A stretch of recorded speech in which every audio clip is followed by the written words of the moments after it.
தேவனுடைய பரிசுத்த நாமங்களுக்கு மகிமை உண்டாவதாக. ஆவிக்குரிய போராட்டம் என்ற தலையங்கத்தில் கள்ள போதனைகள் வேத புரட்டல்களை பார்த்து கொண்டு வருகிறோம். அடுத்த கள்ள போதனை வேத புரட்டல். தசமபாகம் எல்லாம் இந்த சபைக்கு தான் கொண்டு வந்து போட வேண்டும், காணிக்கைகளை கொண்டு வந்து போட வேண்டும். அப்படி போடாவிட்டால் சாபம் வரும். ஒன்று, அப்படி போடுகிற பணத்துக்கு கணக்கு கேட்டால் சாபம் வரும், அது கேட்கக்கூடாது. இது அடுத்த கள்ள போதனை. தசமபாகம் பழைய ஏற்பாட்டிலே ஆரம்பிக்கப்பட்ட ஒரு காரியம். யாரு கொடுக்கணும்ன்றது ஆண்டவர் தெளிவா சொல்றாரு. ஆசாரியன் 24 மணித்தியாலமும் ஆலயத்தில் ஜனங்களுக்காக வேலை செய்வதற்கு வேலை செய்கிறவராய் இருக்கிற ஆசாரியன் ஒன்று, 24 மணித்தியாலமும் முழு நேர ஊழியம் ஒன்று. அடுத்தது,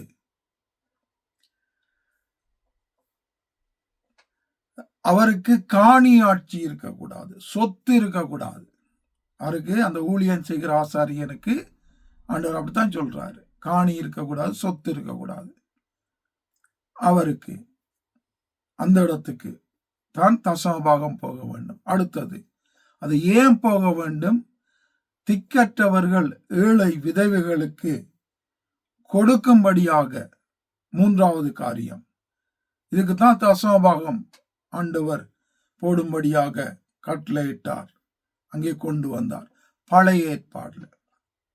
புதிய ஏற்பாடுல தசமபாகத்துக்கு முக்கியத்துவம் கொடுத்து இயேசுவும் கதைக்கல்ல, சீசர்களும் கதைக்கல்ல, பவுலும் கதைக்கல்ல. அப்படி இருக்கும்போது புதிய ஏற்பாடுல நாங்க தசமபாகத்துக்கும் காணிக்கைக்கும் முக்கியத்துவம் எப்போதும் கொடுத்து ஜனங்களை நெருக்குவது, ஜனங்களை கொண்டு வந்து போடுங்க என்று கட்டாயப்படுத்துவது வேதத்துக்கு புறம்பானது. ஊழியத்துக்கு நாங்க ஆண்டவரைத்தான் நம்பி வருகிறோம். அவருக்கு எங்களுடைய எஜமான் அவர்தான். அவர்தான் எங்களுடைய தேவைகளை சந்திக்க வேண்டும்.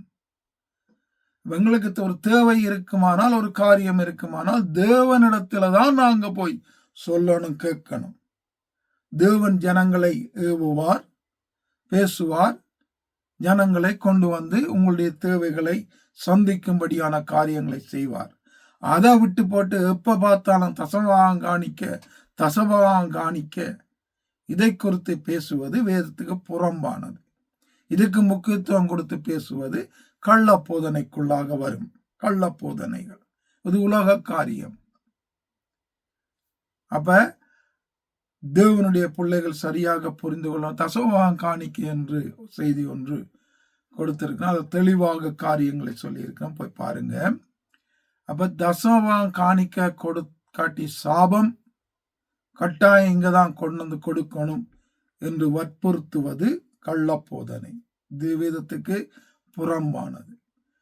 முழு நேர ஊழியர்களாயிருக்கிறீங்களா? 24 மணித்தியாலமும் தேவனுக்கென்று ஊழியம் செய்வதற்கு அவைலபிளா இருக்கிறீங்களா? உங்களுக்கு சொத்துகள் கிடையாதா? காணியாட்சி கிடையாதா? இரண்டாவது, மூன்றாவது, அந்த போடுகிற காரியங்கள் ஏழைகள் திக்கற்ற விதவைகளுக்கு போகிறதா என்றதை பார்க்க வேண்டும். இப்படி ஒருத்த ஊழியக்காரர் இருப்பாயார இருந்தால் அதுவும் அவர் அதை கட்டாயப்படுத்த முடியாது. தேவன் ஜனங்கள் கொண்டு வந்து போட வேண்டும்.